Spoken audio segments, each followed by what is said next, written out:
الحمد للہ رب العالمین والصلاة والسلام علی سید المرسلین اما بعد وَلَقَدْ يَسَّرْنَا الْقُرْآنَ لِلذِّكْرِ فَهَلْ مِن مُدَّكِرٍ۔ رب لم یزل، اس خالق کائنات جس نے مجھے اور آپ کو بلکہ پوری مخلوق پوری کائنات کو پیدا کیا، وہ بڑی کریم اور رحیم ذات ہے۔ اس نے انسان کو صرف پیدا نہیں کیا، اور میری اور آپ کا اس دنیا میں آنے کا مقصد صرف ایسے نہیں کہ جیسے باقی حیوانات حشرات الارض کا ہے، کھائے پیے اپنی زندگی وقت گزارے اور اس کے بعد اس دنیا سے رخصت ہو جائے، بلکہ میری اور آپ کی حیثیت اس کائنات میں اشرف المخلوقات کی ہے۔ یعنی کائنات میں اللہ تبارک و تعالیٰ کی مخلوق میں سب سے بہترین مخلوق جس کو انسان کا نام دیا گیا اور اس کو بڑی امتیازی خصوصیات دی گئیں۔ اللہ تبارک و تعالیٰ نے سورہ رحمان کی آیات میں دنیا کی کچھ بہترین اپنی جو تخلیقات ہیں ان کا ذکر کیا۔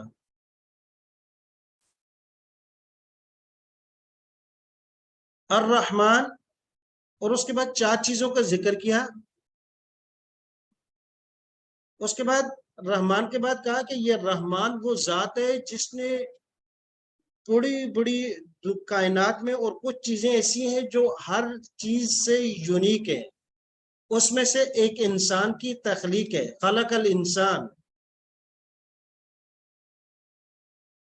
انسان کو پیدا کیا۔ گویا کہ پوری مخلوقات میں انسان کی تخلیق یہ ایک بہترین چیز ہے جو اللہ پاک نے پوری کائنات میں بنائی، اور پھر انسان کو بہت سی خوبیاں دی گئیں، پوری مخلوق کو کائنات کو بنایا گیا۔ تو اللہ تبارک و تعالیٰ نے اس میں سے ایک اور چیز جو پیدا کی پوری، وہ اپنا کلام ہے۔ انسان کی تخلیق، اس کے بعد یہ کتاب اللہ ہے، اللہ کے کلام ہے، اور پھر انسان کو بھی بہت سی خوبیاں دی ہیں، ہزاروں قسم کے انسان کو خصوصیات سے نوازا ہے، لیکن ان میں سے ایک جو ہے وہ بیان ہے، قوت گویائی ہے، بولنا ہے، کہ یہ خوبصورت انداز میں بولتا ہے۔ تو مقصد کیا؟ 3 چیزوں کی طرف اگر ہم آ جاتے ہیں کہ ایک تو مخلوقات میں سب سے بہترین مخلوق میں اور آپ، یہ اللہ کا کرم ہے، وگرنہ میں اور آپ اپنی مرضی سے نہیں آئے، اور نہ ہم اس وقت مانگ پائے کہ یا اللہ ہمیں اپنی 18,000 یا کم و بیش اس سے بھی زیادہ مخلوقات میں سے انسان بنائیے گا۔ کیا میں نے اور آپ نے اپنے رب سے ڈیمانڈ کی؟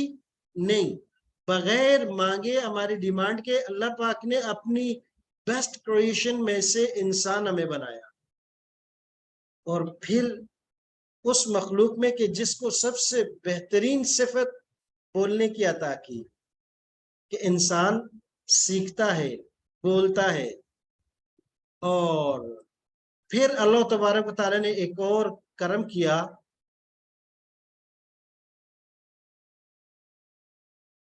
کہ اللہ نے اپنا سب سے بہترین کلام، دنیا میں ہزاروں لاکھوں کلام ہوں گے لیکن کتاب اللہ سب سے افضل، بہترین اور بیسٹ کلام، اور اس کلام کے اللہ تبارک و تعالیٰ نے کچھ حقوق رکھے ہیں، کچھ رائٹس ہیں اس کے، جو میری اور آپ کی ڈیوٹی اور فرائض میں شامل ہے۔ اور یہ کتاب اللہ، یہ قرآن کیوں آیا؟ یہ میری آپ کی بلکہ قیامت تک آنے والوں انسانوں کی رہنمائی کے لیے آیا ہے، گائیڈنس کے لیے۔ وہ ہمیں بتائے گا کہ وہ رب کون ہے، پھر اس رب کی طرف کون سا راستہ ہے، کیسے ہم نے جانا ہے۔ وہ قرآن ہمیں بتائے گا کہ میرا اور آپ کا اس دنیا میں آنے کا مقصد کیا ہے۔ کیا صرف کھا پی کر لگژری زندگی یا جیسے کیسے دن گزار کر چلے جانا ہے، وہ تو باقی بھی دنیا کی مخلوق جاتی ہے، نہیں، بلکہ کچھ ہمارے اہداف اور مقاصد اللہ پاک نے پہلے سے طے کیے کہ وما خلقت الجن والانس الا لیعبدون، اے انسان اور جن و انس، تجھے میں نے اپنی عبادت، اپنی بندگی کے لیے بھیجی ہے۔ یا رب، بندگی کیا چیز ہے وہ تو مجھے معلوم ہی نہیں۔ کہا کہ بندے، بندگی یہ ہے کہ میرے احکام، میرے نبی کے طریقوں کے مطابق اپنی 24 گھنٹے کی زندگی گزار کے آ جانا۔ پھر اس میں کیا ملے گا؟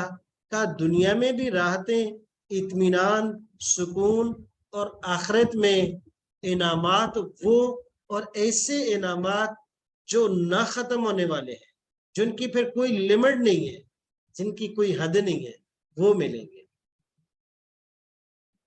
تو اصل ہمارا اس کورس سے مقصد کیا ہے؟ ایک مرتبہ پھر میں اور آپ اپنی نیت کو ٹھیک کر لیں۔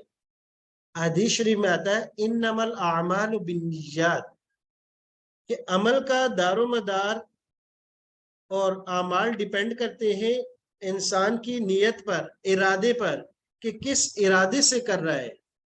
اگر میرا اور آپ کی نیت، ارادہ یہ ہے کہ ہم صرف چند معلومات کرنے کے لیے کہ عربی گرامر ایسے ہے اور گرامر کو سمجھ لیں، یا قرآن مجید کا جسٹ اونلی ہمیں ترجمہ آ جائے اور کل کسی کو بتا سکیں کہ میں نے بھی قرآن پڑھا ہوا ہے، اور صرف دکھاوے کے لیے، تو ہمیں ابھی سے اپنے ارادے کو، اپنی نیت کو بدل لینا ہے۔ پہلا نمبر 1، یا اللہ تیرا حکم ہے، تیرا کلام ہے اور کلاموں کا بادشاہ ہے، اور اس کے کچھ آپ نے رائٹس رکھے دے، یہ آپ کی کتاب ہے۔ تو پہلا یہ رکھا تھا کہ اس کتاب اللہ کا ادب و احترام کرنا، اور وہ کیسا ادب و احترام ہوگا، کس طریقے سے کیا جائے گا۔ حضرت عمر رضی اللہ تعالی عنہ بڑے جلیل قدر صحابی تھے اور خلیفہ ثانی ہے۔ وہ قرآن کریم کے صحف، وہ پیج جن پر قرآن مجید لکھا ہوتا تھا، ان کو اٹھا کے اپنے سر کے اوپر رکھ دیتے تھے اور کہتے تھے کہ یہ اتنے عظمت والے اوراق ہیں، پیج ہیں، کہ ان کی جتنی عظمت اور شان اور قدر کی جائے یہ کم ہے۔ اور بڑے عجیب عجیب واقعات مشہور ہیں کہ جس نے قرآن کا جتنے لیول سے، جتنے بڑے خوبصورت انداز سے ادب کیا، اللہ پاک نے ایسے ہی نوازا۔ متحدہ ہندوستان کے واقعہ ہے کہ ایک شخص فوت ہو گیا اور اس کو جب دفن کرنے کے لیے لے گئے، اکثر کتابوں میں بھی اس واقعے کو کوٹ اور کیا گیا ہے کہ جب اس کو دفن کیے گئے تو جو دفن کرنے والے تھے، مختصر قصہ کہ ان کی کچھ چیزیں جو ہے، کچھ ڈاکومنٹس ان کی قبر میں رہ گئی تھی، تو جب وہ دفن کرنے کے پاس چلے گئے تو پھر ان کو یاد آیا، تو انہوں نے بستی والوں سے کہا کہ اس کو دوبارہ قبر کشائی کرنی ہے، مجھے اجازت دی جائے، میرے کچھ ضروری ڈاکومنٹس اندر رہ گئی۔ خیر قصہ مختصر کہ جب قبر کشائی کی گئی تو اس میں بڑی عجیب خوشبو اور انوارات، اور وہ تھی کہ جو ایک، جیسے نا حدیث شریف میں آتا ہے کہ جو نیک لوگ ہوتے ہیں ان کے لیے جنت کی کھڑکیاں کھول دی جاتی ہیں۔ ان کو بڑا عجیب فیل ہوا، وہ ان کے گھر والوں کے پاس گئے، کہا کہ ان کا کون سا عمل ہے کہ میں نے جو اپنی وہاں مشاہدے میں دیکھا کہ ان کی قبر میں تو بڑی عجیب قسم کی نوعیت تھی۔ تو انہوں نے گھر والوں کہا کہ یہ تو دیہاتی آدمی تھا اور تو اس کا کوئی خاص عمل نہیں، کوئی پڑھا لکھا بھی نہیں تھا، لیکن ایک چیز ہے، یہ سامنے ایک صحیفے میں کوئی چیز کپڑے میں لپٹی ہوئی ہے، صبح یہ ٹویل پہ نہاتا اور اس کے بعد جو آ کے اس کو اپنے سر کے اوپر اٹھا کے کہتا کہ یا اللہ یہ کتاب بڑی عظمت والی ہے، بڑی قدر والی ہے، اپنی زبان میں یہ کہتا۔ تو اس ادب کی وجہ سے اللہ تبارک و تعالیٰ نے اس کو نوازا۔ تو حضرت عمر رضی اللہ تعالیٰ کہتے بڑی ادب والی، قدر والی کتاب ہے۔ تو پہلا قرآن کا حق یہ کہ اس کا ادب احترام کیا جائے۔ نمبر 2، دوسرا قرآن کا رائٹ یہ ہے، اس کا حق یہ ہے کہ کہ مجھے اور آپ کو قراتن پڑھنا آتا ہو. اللہ کی کتاب ہے اور میری اور آپ کی ذمہ داری ہے کہ یہ کتاب اللہ کو ہمیں قراتن ہم دیکھ کر پڑھ سکیں اس کو. الف لام میم ذالک الکتاب لا ریب فیہ ہدی للمتقین سے لے کر والناس تک قراتن ہمیں آتا ہو، اس کو پڑھنا آتا ہو، جس کو ہم ناظرہ کہتے ہیں، اور اچھے طریقے سے. جس نے پڑھا ہے تو کوشش کرے مزید بہتر طریقے سے پڑھنے کی. یہ قرآن کا دوسرا رائٹ اور حق ہے. تیسرا یہ کہ قرآن کو سمجھا جائے. یہ صرف چومنے کے لیے اور جب جو ہے گھر سے بچی رخصت ہو رہی ہے تو اس کے سر کے اوپر رکھنے کے لیے نہیں ہے، بلکہ یہ زندہ و جاوید کتاب ہے، دستور حیات ہے، 24 گھنٹے کی زندگی گزارنے کا طریقہ ہے، ایک آئین اور قانون ہے کہ مسلمانوں کا معاشرہ کس طریقے سے ہوگا. تو اس کے لیے اس کو سمجھنا ضروری ہے. اللہ تبارک و تعالیٰ سے دعا ہے کہ اللہ تبارک تعالیٰ مجھے اور آپ کو قرآن کریم کو سمجھنے کی توفیق عطا فرمائے. اسی کے لیے یہ ہماری کلاس ہے کہ ہم اس کو سمجھیں، ترجمہ پڑھیں کہ اللہ کہتا کیا ہے مجھے. اگر ہم اس کو سمجھتے نہیں تو یہ تو ایسے ہی ہے کہ کوئی ہمارا پیارا ہمیں لیٹر لکھے، ای میل کرے، اور وہ جس زبان میں لکھ رہا ہے وہ ہمیں پڑھنے ہی نہیں آتی تو کہتے ہیں بس ٹھیک ہی ہے. نہیں، اس کو پڑھنا سمجھنا ضروری ہے. اور نمبر 4، جو سمجھ میں آ جائے عمل کرنا ضروری ہے. اللہ تبارک و تعالی ہم سب کو عامل بالقرآن بنائے، قرآن پر، قرآن کے تمام احکام پر چلنے والا بنائے. اور 5واں قرآن کا یہ ہے کہ ہمیں ادب بھی کرنا ہے. اس کو قراتن پڑھنا، ورتل القرآن ترتیلا، ترتیب سے، طریقے سے، تجوید کے ساتھ پڑھنا بھی ہے.